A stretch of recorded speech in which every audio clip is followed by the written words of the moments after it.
In this video, we're going to talk about the interplay of guidance and long-term investors. And let's start with this sequence because it comes up in any interview somebody does for an investor relations role.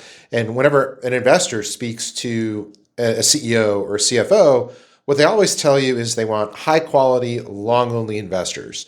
The unicorn they're looking for is someone who's willing to hold the stock for 3 to 5 years, will never sell, and will essentially agree to whatever plan that executive team has for the company.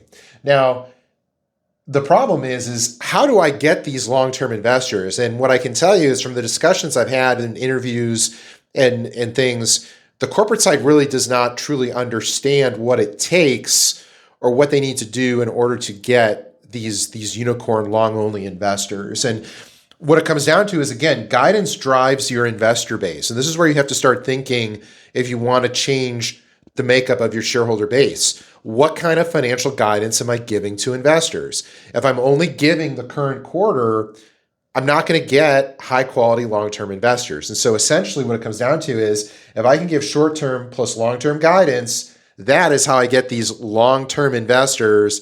They're going to hold the stock for 3 to 5 years. I'm giving them a roadmap that allows them to make an informed decision and then adjudicate that decision in real time over the quarters that comprise 3 to 5 years. So here is our guidance view. If you're only giving the current quarter, you're going to have a very volatile shareholder base. If I'm an investor, I can only make an informed decision on the company for a given quarter at a time. I can't hold it longer than that quarter. Therefore, I'm creating a very episodic, trading-focused investor base. If I'm giving the short-term plus the long-term, I'm actually driving a very stable shareholder base. Because again, I'm giving investors the roadmap they need to engage on the duration that I want them to engage. If I want them to engage on a 3 to 5 year duration, I have to provide the roadmap that allows them to engage along that duration. So why is this the case? The short-term plus long-term is that roadmap that allows an investor to be here and work with you and be your partner for the next 3 to 5 years.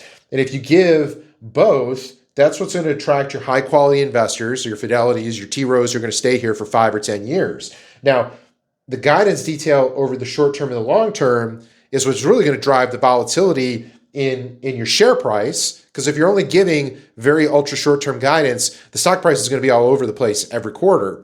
And then secondly, it's also going to be driving volatility in the quality of your shareholder base. And so to sum everything up, if you're a CEO or a CFO or an executive who's wondering, how do I change the makeup of my shareholder base? How do I attract more long-only, long-term oriented investors? Start by looking at the guidance you provide the street. And if you're giving only short-term guidance, you need to work internally to implement long-term guidance so that investors will engage with you on the duration that you want them to engage with you. Thanks for watching.